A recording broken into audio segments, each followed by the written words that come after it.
All right, hello and welcome everyone. Thank you again for joining us for our fifth leadership talk as USPAC Wise, where I'll be going over creating connection through conflict, and we'll work to make this very interactive and engaging for all of you. Before we jump in, we're asking everyone to drop in chat either where you're joining us from, your LinkedIn profile. We want to ensure you all are getting connected as well and taking a lot of value from today's session. We'll introduce USPAC Wise, and then we'll go over the foundations of effective communication, several communication frameworks, and then the future, how to move forward and effectively and confidently address conversations and communication that might be particularly difficult, with the goal of gaining practical tools, best practices, a 6-step model approach, and real-life dialogue rooted in research to best equip all of you. So we'll start with USPAC Wise, and I'm going to pass it off to Carolyn and Doris, if Doris is here, to chat a little bit more about USPAC Wise, and then we'll pass it to Susan, our founder of USPAC National, to share more there as well. Thank you, Sabrina, and welcome everybody to our fifth leadership webinar. And this one is especially useful for everybody in every field of life. So we're thankful for Sabrina for coming up with the content for this webinar. And as we are approaching our 40th Jubilee celebration on June 3rd, from June 3rd to 5th in DC, wanted to let everybody know that it's coming up. So please stay tuned, register if you haven't registered yet, and would love to have our WISE members get involved with the programming, and do keep Sabrina and me in the loop if you are traveling there, so we can give you some leadership roles.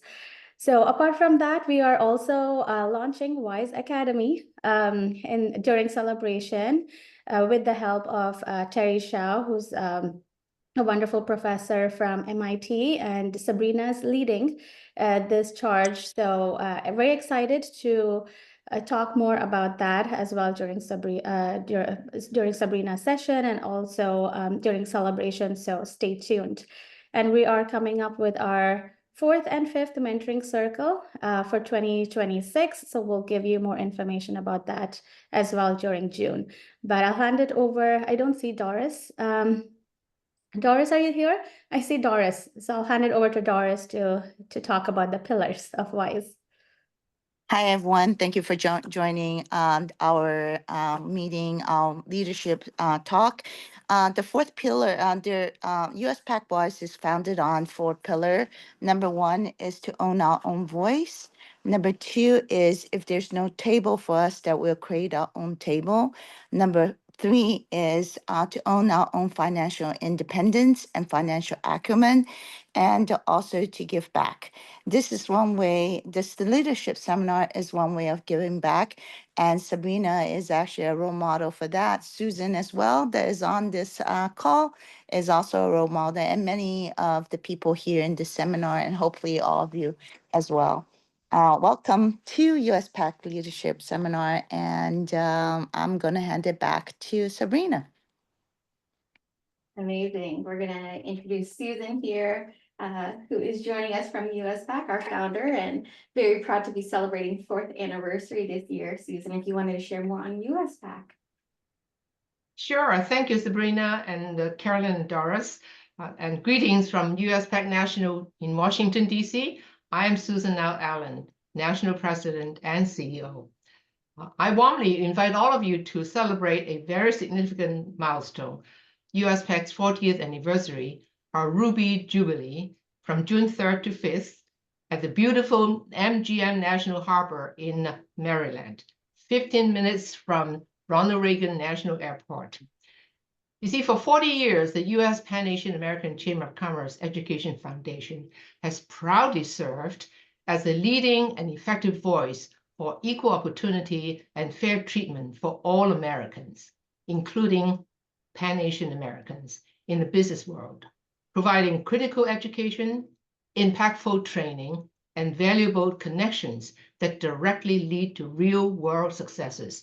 And we have plenty of them in our books to prove it. We'd love to have you on this very important occasion with us. It's going to be very celebratory. We will pat each other on the back and say, what a great 40 years. We have chief procurement officers from Fortune 1000 companies. We have a very, very young, robust, and forward-looking AI technology panel, which is going to tell us how to use AI to grow our business, become innovative, become effective, and become successful in this increasingly seamless world of competition. And who does not need to sharpen our knives, our spears, and our pencils, and put more ink into a pen to become our competitors' fears. Go to our website, www.uspAACC.com, and you get to know all about us. Click on to the icon which says fact sheet about USPAC. You see all the metrics that corporation, government, and even the White House ask for. USPAC, what have you done in the last 10 years?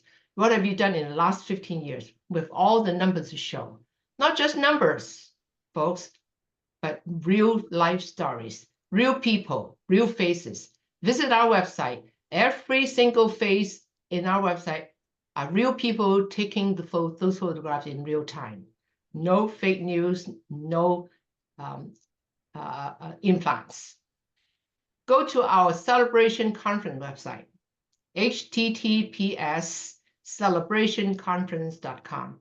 You can take a look at our agenda, and you'll be amazed at how much you could put together in such a short time during this very challenging but dynamic marketplace. Once again, I'm Susan L. Allen, National President and CEO. Welcome to USPAC-WISE Women Initiative for Strategic Empowerment that was launched nearly 3 years ago with an idea that is like an acorn planted on the ground, and now it has grown into a small tree. And I look forward to having you all with us on this journey to make this a strong oak tree. Back to you, Sabrina. All right, thank you, Susan, for that introduction to USPAC and overview. And hello again, everyone. I am so proud and excited to be here with all of you. My name is Sabrina. I spend my days in workforce solutions and staffing with Kelly, where I take a lot of pride and passion on driving equity, accessibility, and inclusivity within the workforce. As a professional recruiter and a driver for strategic enablement, difficult conversations are common in this line of business, the people business. Also, a little bit more about myself. Outside of the workspace, I am a passionate volunteer serving on several nonprofit boards to further demonstrate that passion on community. It also just means that these are additional environments where advocacy often carries challenge and difficult conversation. For me, also as a first generation professional, Filipino American, resident Gen Z, woman of color, just underrepresented professional overall. I've been in a handful of situations where I'm often the only one in the room who looks like me and having to share an experience that differs from a lot of those around me. So bringing all of this together, I'm excited to share my experiences with all of you, as well as the lessons I've gained along the way from tenured experts like Doris and Carolyn and Susan, to act on those 4 pillars and continue to give back to community and invest in the next generation so that we may all grow collectively and, go farther together. Again, today we'll deep dive into the foundations of communication. The frameworks will go over several research-backed models to communication, understanding that communication is unique to all of us, and we'll each carry our own different styles and flair as to what is most effective for each of us, given our unique natures. And then the future, we'll gain a 6-step model that puts all these frameworks together into what's meant to be the most effective, optimal approach to whatever difficult conversations you may be encountering in your journeys. All right, so we'll jump right in to the foundations. And actually, before we do that, today is meant to be catered to all of you and what is most valuable for all of you. So I'm going to launch a quick 4-question pulse check just on what makes conversations difficult for you, how do you respond to conflict, what would be most beneficial, and where do you need the tools the most? So if you could, please go ahead and answer the poll that should have just popped up for you now. In the context of today's conversation and workshop, we'll be addressing communication in all areas of our life with a very holistic approach, knowing that difficult conversations can occur anywhere in our professional spaces, in our extracurriculars, in our homes, with our families, with our friends.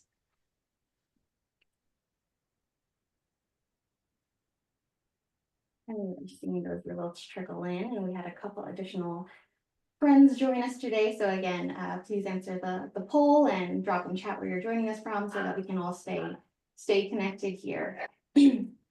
As you all are continuing to answer that poll, I'll keep going and I'll tailor the content to the poll answers as we go through. Some initial responses are showing that one of the biggest things that makes a conversation difficult is the fear of conflict or escalation, followed by the fear of hurting someone. When it comes to responding to conflict, a handful of you will try to keep the peace or just avoid it, but it can really depend on the person or situation. And it seems like most of you are looking for tools at work or with leadership, or all of the above. So this is particularly exciting where what we'll cover here today is meant to aid leaders in driving their team success through effective communication as well. And I'll talk a little bit more about that. So starting with the foundations, we'll go over 6 foundation components, which are the components of communication, what entails difficult conversations, triggers and understanding those, how to reflect, and then what our goals and what the mindset will be working towards is here. And feel free to drop questions in chat. We can or come off mute. Feel free to interrupt at any point. We'll also have time at the end for Q&A. And I'm eager to also just hear from all of you. So starting with communications, when it comes to communication, it is essentially a loop where there is a sender who creates that message and then delivers it through a certain channel, where that channel can be in-person conversation, it can be an email, it can be a phone call, and then there's someone who then receives that call, and that would be the feedback. So if we take a look here at this graphic, and I think I can do my little laser pointer here. The sender is essentially the person responsible for the initial coding and communication of that message, where the message is then conveyed in both verbal and nonverbal elements. We went over the channels, and then the feedback is the response of the individual then receiving that message. We also take into consideration the environment, where that can be the physical or the psychological setting in which the communication occurs, the context, what is the background that is leading up to this message that then shapes the meaning of it. And then interference. Is there anything that can then disrupt or hinder the effective communication? I also put a reference here. We'll talk a lot in 6s to keep everything easy to track and retain. And these are coming from Harvard Business Review, where they demonstrate the 6 C's of communication as clarity. Do you communicate clearly to someone unfamiliar with the message? Compassion. Do you show your audience that you care about their perspectives? Conciseness. Is the message short enough to be internalized? Connection. Do you make an emotional connection with your audience? Conviction. Do you demonstrate your commitment to the good of the organization? And finally, courage. Do you demonstrate confidence in your ability to lead through uncertainty? So what this is to say is communication itself is a skill that we need to continue training with various components, various approaches. So having first that foundation for strong communication is a great step to then prepare for the potential escalations and what might be those difficult, those more difficult conversations that we'll encounter.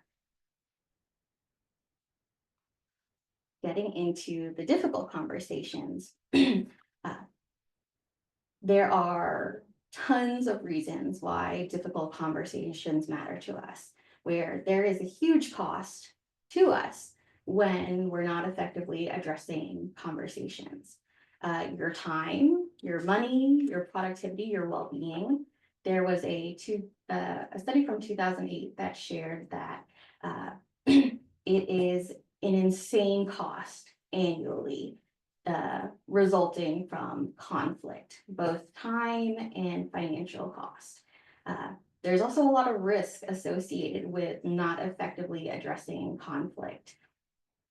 From a 2024 SHRM study, Society for Human Resources and Management, nearly 2/3 of US workers have experienced an incivility at work. So something that they didn't deem appropriate or something that wasn't quite handled correctly. And those workers who experience that are then 3 times more likely to be unsatisfied with their job and 2 times as likely to leave their jobs. So for our leaders on this call who shared that they want to address this with their teams, this is hopefully some positive pressure that puts a high priority on developing this skill set even more.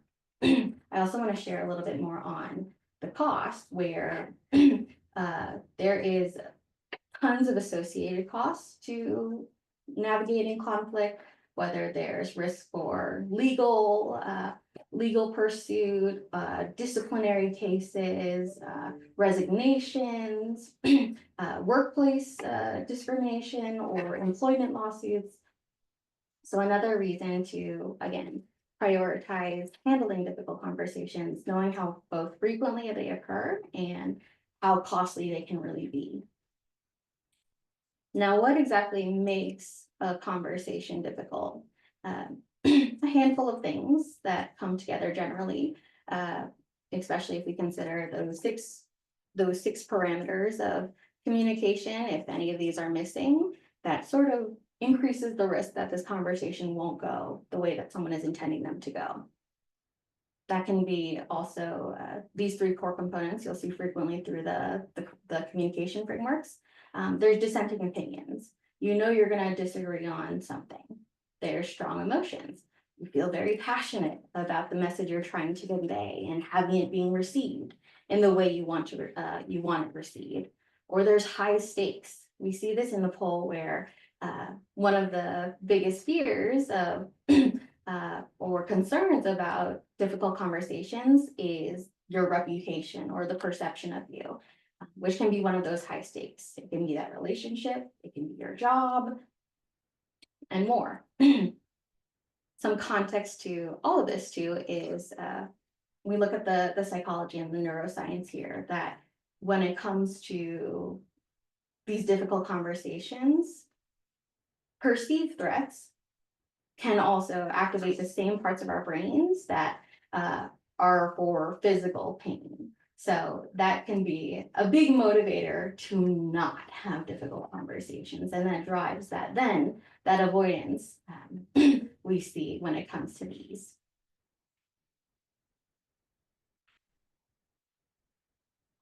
So knowing that difficult conversations can be pretty prevalent, this is where we want to draw some attention to potential triggers. And I know this word can, have certain connotations, but essentially it's that the yellow flag that says, ooh, something's gonna go wrong, or ooh, this is a little warning to me, where when we can understand why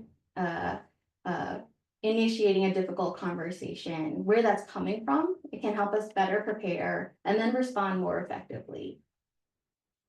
these triggers, I put a lot of words on these slides with the hopes that we're covering what is most impactful for each of you. And if you're feeling confident and comfortable and willing to be a little bit vulnerable here, I'd love for you all to share in chat maybe which of these is which of these resonates with you the most of, oh, I felt that way and I want to not feel that way or not be able to approach those conversations more confidently and comfortably.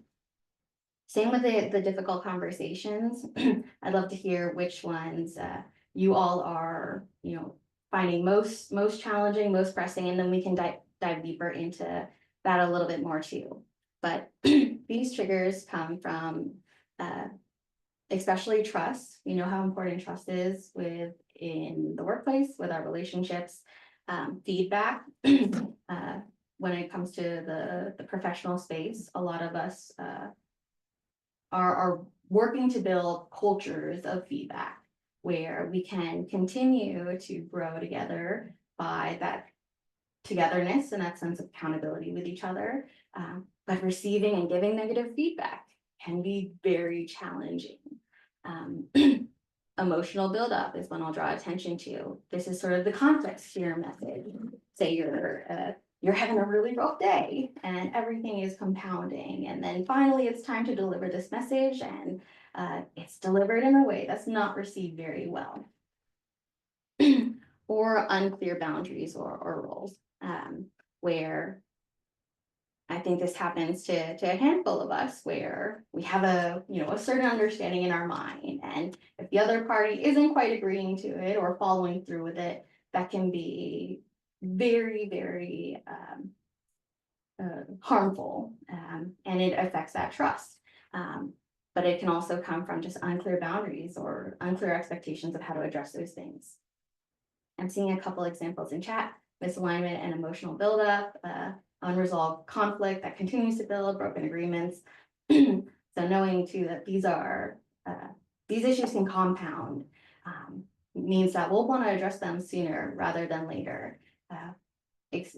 Chances are a lot of these conversations that you'll be having are with people that you'll want to continue engaging with or have to continue engaging with.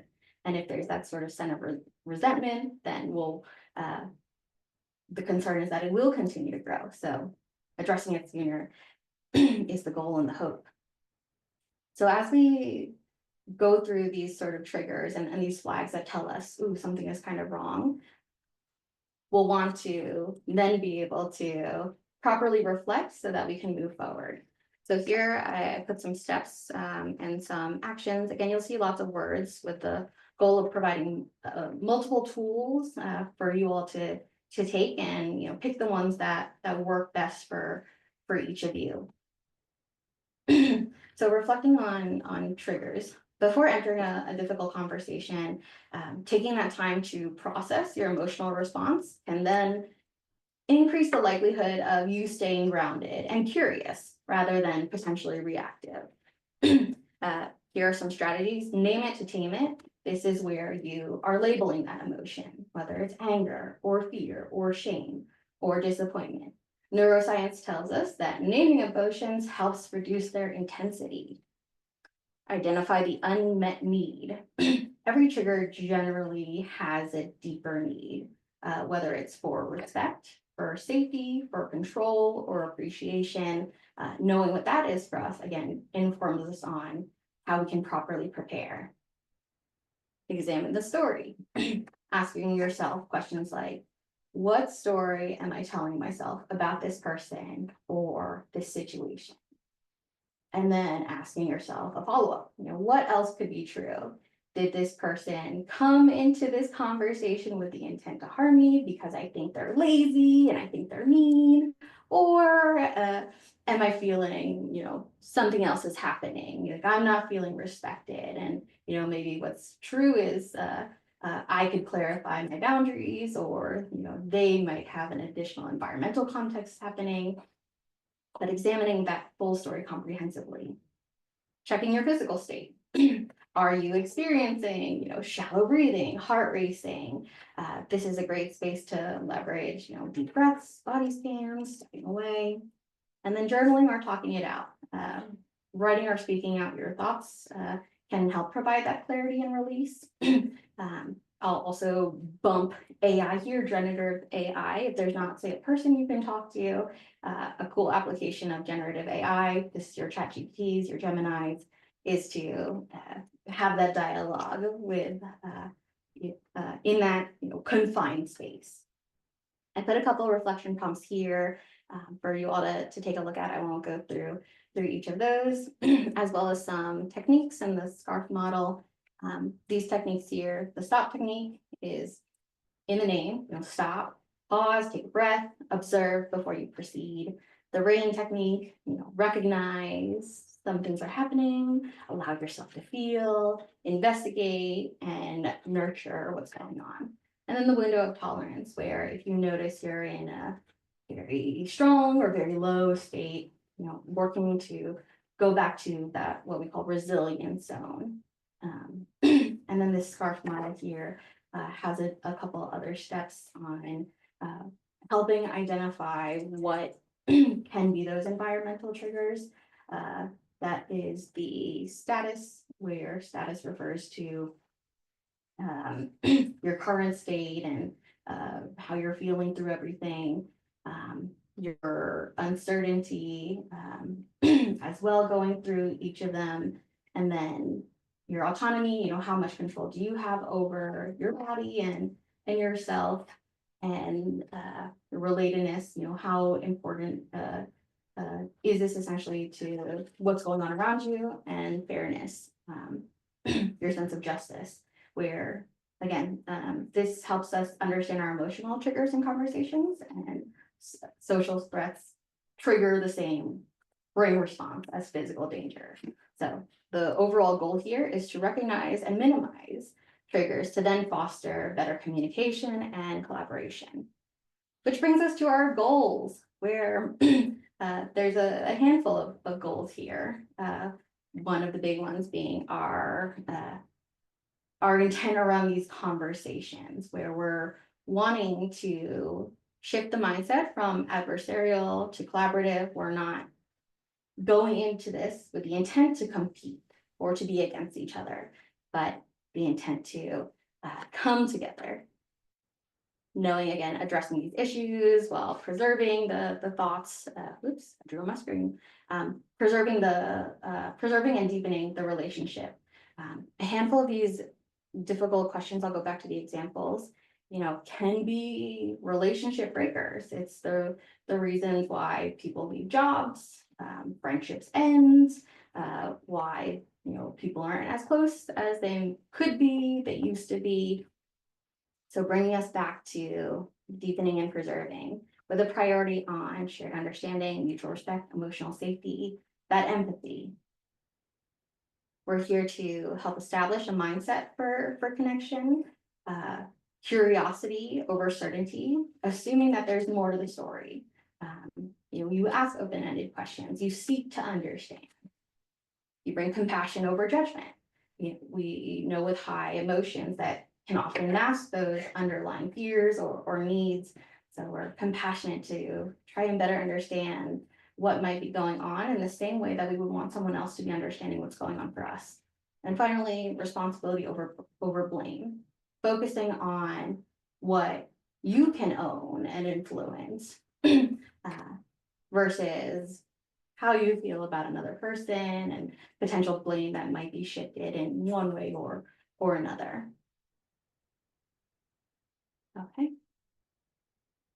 And those are what we'll call the foundations of communication effectively. First, communication, then understanding difficult conversations, understanding our role within difficult conversations, those triggers, that reflection, and having these goals and mindsets for connection and partnership. Now let's get into some of the tools. So these are the frameworks. We're going to go over 6 different ones. And I'll go through these pretty quickly. These are meant to be starting point resources for each of you, where if again, it's standing out to you as a framework and a communication style that resonates with you. I hope you'll continue to learn and grow beyond this session and, take these initial tools with you. Crucial Conversations this is by Patterson and a couple others, where this model focuses on how to handle high stakes discussions where emotions vary or opinions vary and emotions run strong. It emphasizes creating a safe environment for dialogue, ensuring everyone feels comfortable sharing their views and being honest with each other. The goal here is mutual understanding and finding solutions that work for everyone involved versus resorting to silence or violence, which are the two bigger methods of, say, verbal aggression. So we'll go over silence or violence. It takes a 7-step approach here from starting with a heart, and you'll see each of these sort of coming together here. Starting with the heart, really taking that time to be intentional about what you want before you go into this conversation. Learn to look, this is creating that environment. Making it safe is also taking responsibility for the role you play.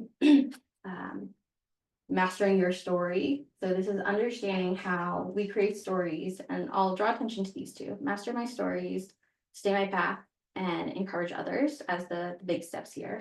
Where mastering stories is understanding how we create stories to explain others' behaviors, and then how to challenge and reframe those stories to promote healthier reactions. This is those situations where, again, you might be encountering or preparing for a conversation, and you say, oh, this person, they don't want me to succeed, or they don't care about how they feel, about how I feel, or they don't respect my needs. And trying to, be mindful of the story you're telling yourself versus the facts of the situation. Stating my path. This is doing the opposite, is when it comes to that message, looking at the facts, telling your story, and then being prepared to receive the same. So listening and talking tentatively, and then encouraging others. This is that intent to understand where you want to do what you hope that others will be doing for you. Asking open-ended questions, demonstrating that you're really being heard by, mirroring or paraphrases, and then priming for what comes next. So that is the first of 6 crucial conversations. Next is radical candor. This is a model popularized by Kim Scott that advocates for balance between caring personally, caring personally, and challenging directly. It posits that effective feedback and guidance lies sort of in this sweet fall, avoiding pitfalls of what we call ruinous empathy, caring too much without challenging, obnoxious aggression, challenging, but you're not quite caring, and manipulative insincerity, where you're not quite caring and you're not quite challenging. So it operates, so those are those 4 quadrants. And I'm wondering, so as with this model in particular, you might start thinking of, oh, where am I falling within these quadrants? Radical candor, that's the ideal zone for fostering growth and strong relationships through honest and caring feedback. Ruinous empathy, where you avoid difficult feedback out of a desire to be nice, but then that ultimately hinders growth. So maybe this is getting you thinking of, ooh, I didn't give that piece of feedback because I didn't want to hurt their feelings. Obnoxious aggression, where you're delivering too harsh feedback or critical feedback without regard for that person's feelings, and very likely damaging relationships. This can often be, you'll often see this done when jealousy is underlying, where there's not quite a purpose or a purpose to the feedback, or the way that you're delivering the feedback has that harm. And as I'm going through this, we'll go through these communication models, and then I want to hear from each of you what the most pressing question, conversations are for you, and then we'll use that example as we walk through a 6-step model. And then manipulative insincerity, where you give neither helpful feedback or you show care. So that's where disengagement and resentment lies. Queen's Code. So for those who the Queen's Code addresses, developed by Alison Armstrong, focuses on understanding the fundamental differences between how men and women communicate, specifically, where it aims to bridge the communication gap by providing insight into unique gender needs, desires, unspoken rules. I won't dive too much into this one, but for those who want to maybe understand the relationship space, this could be a resource for men and women specifically, to take into consideration some of those gender differences. And then nonviolent communication. This one I'll briefly chat about too. This was developed by Marshall Rosenberg. It's also known as compassionate communication, and it's a process for communicating effectively and compassionately. It focuses on expressing what we see here, oneself honestly, and hearing others empathetically, by focusing on observations, feelings, needs, and requests. The goal is to connect with others in a way that fosters understanding and encourages mutually beneficial outcomes. You'll see here too in this graphic here, some of the components of what happens when we don't have those qualities quite being met. All right, so and our NVC focuses on the empathetic listening. And finally, brave conversations, that comes from Brene Brown, her Dare to Lead. I put one of her quotes here, I'll read it out loud. Daring greatly means the courage to be vulnerable. It means to show up and be seen, to ask for what you need, to talk about how you're feeling, and to have the hard conversations. It's rooted in principles of clearness and clarity as a kindness, where what we just chatted about is if we don't deliver feedback for fear of hurting someone, then we're ultimately not setting those people up for success. Choosing courage over comfort. We know that difficult conversations, set up a lot of things and make us very uncomfortable. So being that person who leads and chooses courage is a key principle. Knowing that discomfort is a sign that we're growing and we're building meaningful connections. Brene Brown does take that approach of the open-ended dialogue and the reframing, where these are a couple of the favorite lines. The story I'm telling myself is, and then do we need to reevaluate? Where vulnerability and shame resilience are critical to trust and collaboration. And then our last model here is the difficult conversations model. This is by Stone, Patton, and Keene, that breaks down every difficult conversation into 3 underlying conversations. What happened, the feelings, and the identity, where the what happened conversation involves understanding differing perspectives on what occurred, who's to blame, what the intentions were. And it models the movement away from blame and towards understanding each person's contribution to the situation. The feelings conversation acknowledges the emotional layer involved, which are often unexpressed, but significantly impacting the interaction. So emphasis on identifying, acknowledging, and discussing feelings openly. And then finally, that identity conversation, which delves into how the situation impacts our sense of self-worth, competence, our intentions. So recognizing and addressing these underlying identity concerns is then crucial for a productive outcome. All right, I know that was a lot of content. We went over 6 different models here: crucial conversations, radical candor, the Queen's Code, nonviolent communication, difficult conversations model, and brave conversations, which is Brene Brown's Dare to Lead. As we went through each of these, oh, Tracy, I see, great question. If you had to recommend one source to start with, which book or method would you start with? I'm actually going to bounce this question to our audience here. Did any of these resonate with you in particular? Jacqueline, you're funny. So much content. I need to sit with these slides for a full week at least. Yes, the slides are meant to be a little content heavy to give you that information immediately.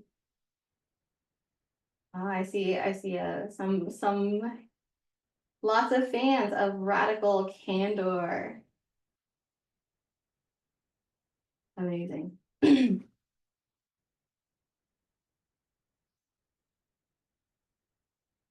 I think each of these are beneficial in different areas.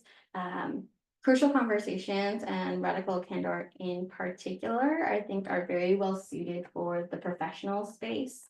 The Queen's Code, I think, is very beneficial for the personal space. Nonviolent communication, difficult conversations, and brave conversations. I think these are all solid resources for groundwork that needs to happen. Listening to understanding your role in these conversations. But there's certainly value into each. And what I'm excited to get into next is a six-step model that I put together based off of all of these and a couple more. So for me, very passionate about, taking a people-focused approach and a data-driven and research-driven approach. Okay, yeah, lots of fans for radical candor and brave conversations. Before we go into our last portion here, the future six-step model, and going over each of these, I want to take this time to again engage with all of you and see if we can actually workshop what might be most pressing for any of you. So if we have someone who can share or raise your hand to be on the spot a little bit. What is a difficult conversation that you're expecting to encounter, or a potential conflict that you might be preparing for right now? And as we start brainstorming, I'm going to take us back to the slide where there are some examples of these difficult conversations. And we'll give everyone a minute to digest.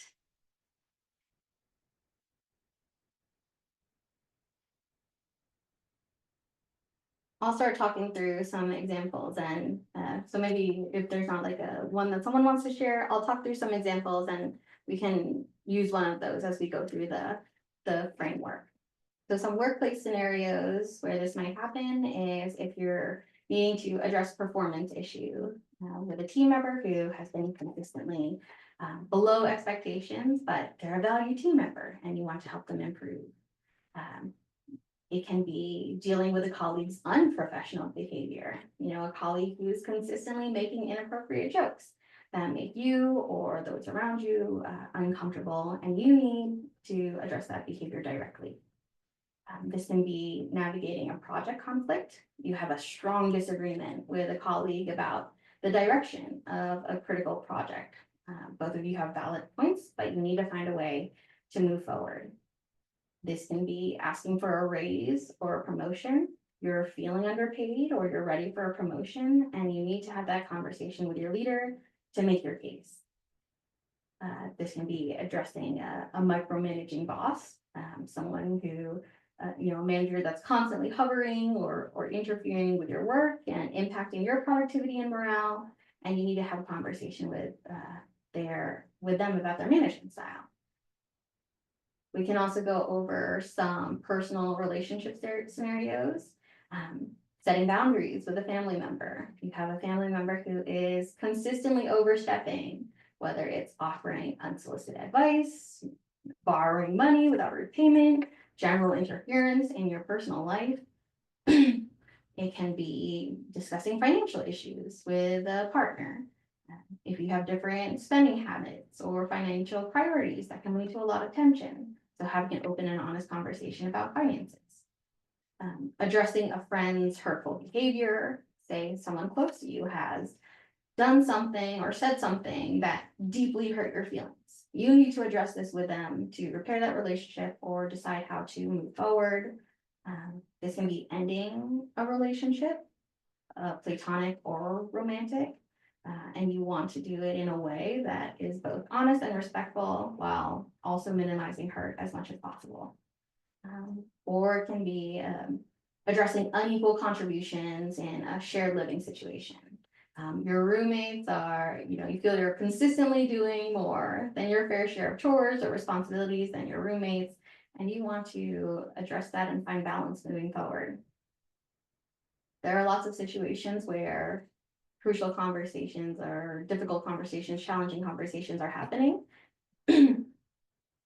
that we can be going into hopefully more confident and more effective. Did any of those stand out in particular?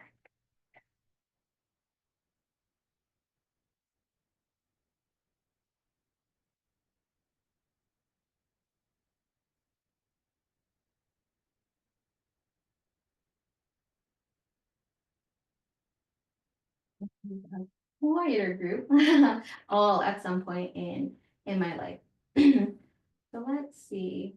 So going back to the pulse check here.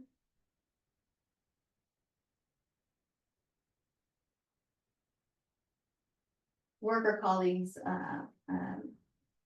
work with colleagues or leadership looks to be the most important, in addition to just general. So we can go ahead and also family conversations. So we can sort of go through those in tandem. Oh, another example is a manager that doesn't allow you to have a voice.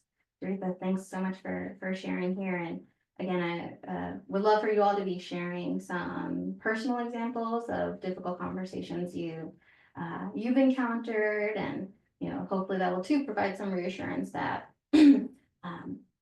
you're not alone in addressing these challenging conversations.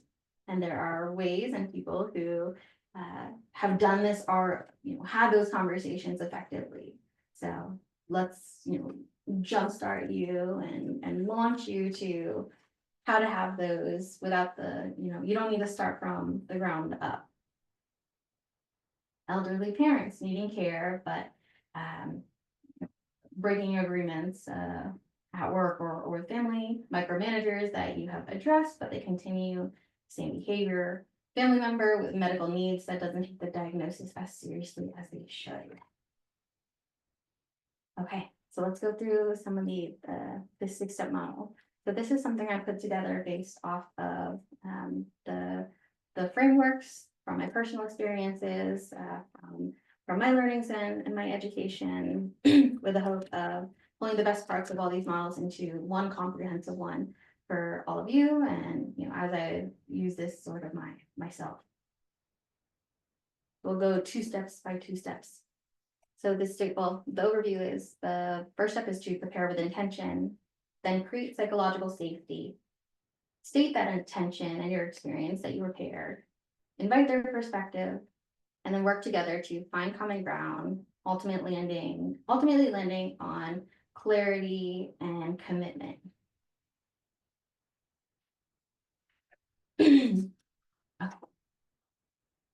So clarity. So the first step is preparing with intention. I put a couple guiding questions here for all of you that come from the foundation that we discussed. So the first is clarifying your purpose. You have a family member with medical needs that's not taking their diagnosis as seriously as they should. So if you're going to be addressing that with them, understanding what the purpose is there. And maybe that hope is to get them to reconsider and start prioritizing. Or this micromanager at work, or the manager who doesn't allow you to have a voice. The goal is to have the behavior, the intent is that those behaviors will be changed and your needs would be met. going into these conversations, we'll reflect back on those triggers and the stories, what assumptions are we making, and what's our current state that may impact or interfere with our message. We'll want to be mindful of considering what matters most, relationship, resolution, or both. Something to note here is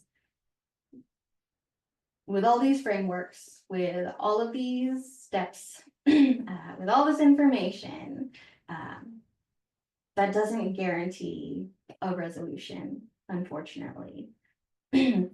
This can still, these conversations, can still end in ways that aren't ideal for either of you, but with the frameworks, what burden is removed is knowing that you've done everything you can to positively contribute and have responsibility over these conversations. But it is a disclaimer. So going into these conversations, it's important to also prepare yourself that not every conversation will end with full resolution, but it can still move the relationship forward if it ends with at least mutual understanding and respect. Next, so now that you've got those intentions clarified, coworker that made promises but not followed through, holding them accountable. The next step is to create that psychological safety with the environment. So choosing the right time and space. If you know that, and this will be case by case. If you're in a work environment, it probably means you're not having this conversation out in the open with lots of colleagues around, with the bosses around, very visible. Or it means that you don't bring it up at the peak busy hour of your day. You schedule that time, you set it aside. You bring that shared purpose or mutual understanding. You establish those ground rules if needed, and making sure to carry those tones of empathy and vulnerability to be non-defensive and to shift that mindset from, again, adversarial to collaborative. Disclaimer here is that psychological safety is contingent upon both parties. You have your roles that you'll play in, and they do too. So if that other person is not quite respecting or creating a safe psychological environment, then a couple things probably need to be addressed. Moderator, a mediator could be brought in, or you revisit, what matters most. If this isn't being met, am I willing to forego this relationship? Or am I willing to forego, this opportunity? Which is why the preparation, again, is very, very important before moving forward. Now that you're in, you have your intentions, you have that safe space. Now it's time to state your intention and your experience, and tell your story. So from Crucial Conversations, this is that, stating your story and being able to keep the focus on yourself, your role, not making assumptions, not providing judgment, utilizing facts, and being very transparent as to what is at stake. Your coworker then made promises that they didn't follow through with. What's at stake for you is I don't feel comfortable working on these projects with you if you're not going to be accountable for your responsibilities, and we'll have to revisit our agreements here if this continues to happen. You're a family member that's not taking their diagnosis as seriously as it should. It's really difficult for me to see you, not taking care of yourself, and knowing how emotionally draining and straining this is for me. That is going to impact how much time I spend with you moving forward. And again, these aren't, it's up to each of you to tailor these to your conversations and everything considered. But being able to express the stakes that are, you're laying out will hopefully help demonstrate to the other party the importance and the priority of what's really going on here. I think it happens far too often where there's a comment of, oh, I didn't realize it was bothering you this much, or I didn't know that you wanted me to do something, XYZ way. And just as you're doing that, the next step is to then invite their perspective. You know, you did everything you can to, you know, share yours and express and be very authentic about what's going on. Now you have to follow through and do the same for the others. You know, asking those open-ended questions. You know, why aren't you as concerned about this diagnosis? Or was there something going on that prevented you from completing these tasks? Or is there something concerning that I can help address with you to give you confidence to not continue checking in? And really listening to understand. This does mean, even if you don't necessarily agree, it is important to acknowledge and validate their experience. Where if, same for you, they might not see things from the same perspective as you. It doesn't mean that they're necessarily wrong or that you're necessarily wrong. You can acknowledge and you can invalidate and be respectful, even if you don't agree. That leads us to the solutions area. Now that we have a stronger understanding of where you're coming from, where I'm coming from, let's work to identify what these shared goals and concerns are and brainstorm options together, especially, you know, compromises and solutions and things that lean into partnership. I know you don't care as much about your diagnosis or XYZ, but it is really important for me that you're here for a very long time. Maybe I can help, you know, maybe I can take you to your next appointment, or maybe we can start going to this physical activity together and, you know, be moving. That elderly parent needing care, but they don't want it. You know, maybe it's, I know you don't want to be cared for, but I want to care for you, and maybe we meet in the middle. Let me, you know, we can spend quality time together, and we can do so in a way where I'm making sure that you have everything you need and you're not feeling like you have to depend on me. These are just here because we both care very deeply about each other. When we have those common grounds and those solutions, then we can wrap up with clarity and commitment. And I would say that the rest of the steps don't, you know, the impact won't be as great if you don't close with clarity and commitment. If you're having these difficult conversations, and you don't, you'll want to recap what was discussed, what you agreed upon. So there's not that room for disconnect or room for misunderstanding. You'll also want to make sure you're very clear about what the next steps are and the commitments are moving forward, where accountability is crucial in both accomplishment of these goals and these agreements, as well as in the value alignment. You're putting all this work into this conversation, but if there's not that sense of commitment, that can then impact how these conversations happen for you moving forward, or the perception that, oh, they didn't follow through on what they said, so I'm not going to follow through either. Or I can't trust that even if I have this conversation, it'll change anything because they didn't follow through on their commitment. So, and this was something that was just put in chat. Coworkers that made promises but do not follow through. So having that clarity will be essential for accountability, for trust, for deeper connections and meaning.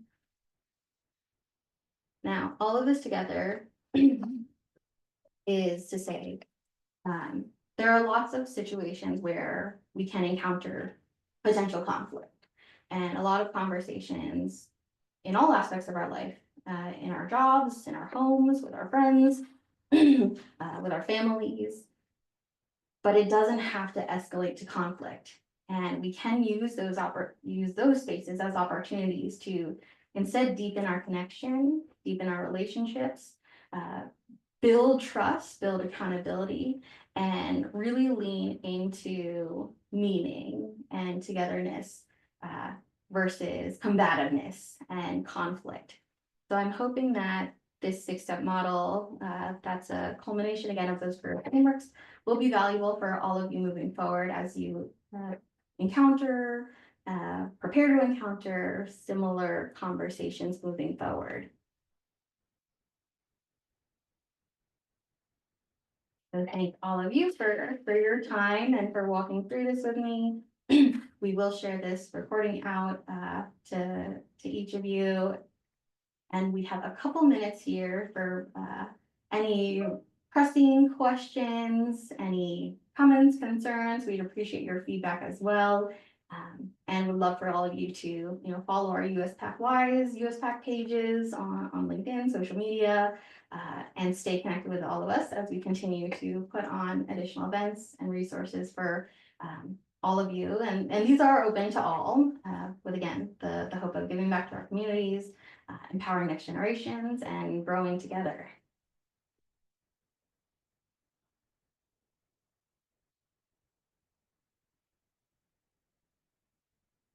Oh, and before you all hop up, I'd love for us to, in the spirit of accountability, take a group picture here to recognize all of you for taking this time to invest in your professional growth and development. So if you could, please join us on camera, if you'd like, for a quick group picture.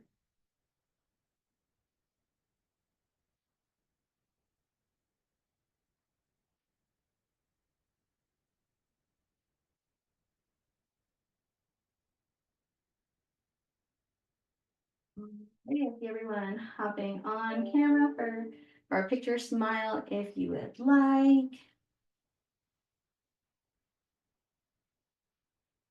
We have a couple more cameras coming on.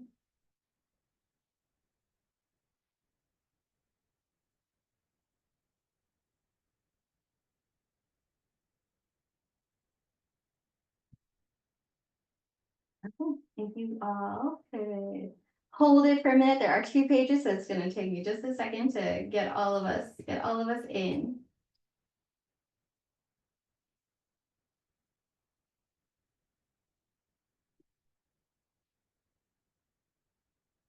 All right, there is room 1. Okay, everyone hold it. Cheese if you'd like.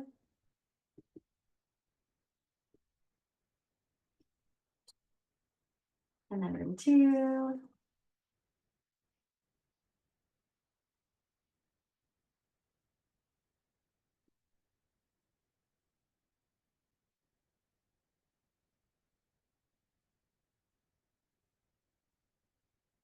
Alrighty, thank you all for the photo. And again, we have just a couple minutes here.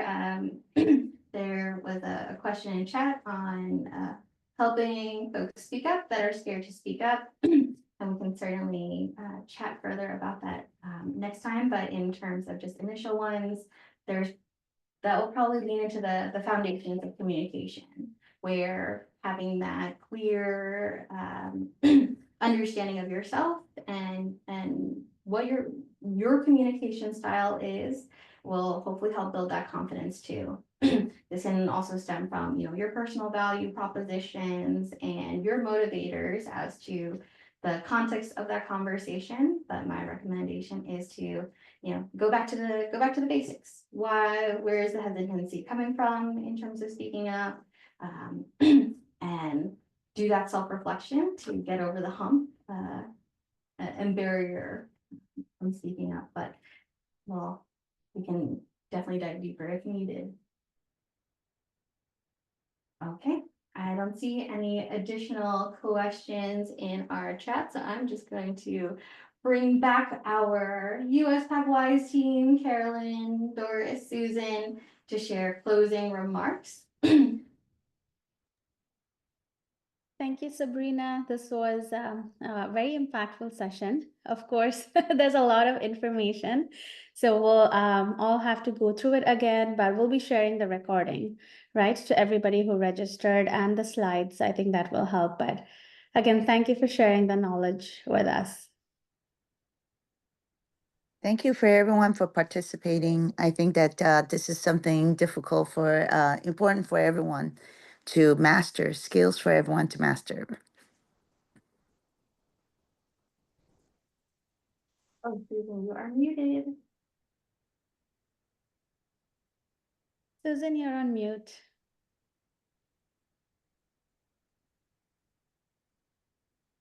I was saying to Sabrina, well done. Lots of rich content, a lot of common sense, things that we know, but we have to be reminded of, just like eat well, sleep early, exercise, plus more. So you have given us a reminder, very stern and strong reminder of the things that we know, some we don't, and some you put them all together in a very logical way, make it easy to put into boxes. So we can tick one box out and say, today I'm going to practice this. Tomorrow, over a 7-day period, we can do that. It will be a happier, better person. Thank you, Sabrina. Great, thank you all again for joining us. We'll look forward to seeing you next time, hopefully at Celebration, our 40th anniversary jubilee in DC, June 3rd to 5th, or as part of our WISE Academy, which is our newly launched accelerator program for entrepreneurs and intrapreneurs.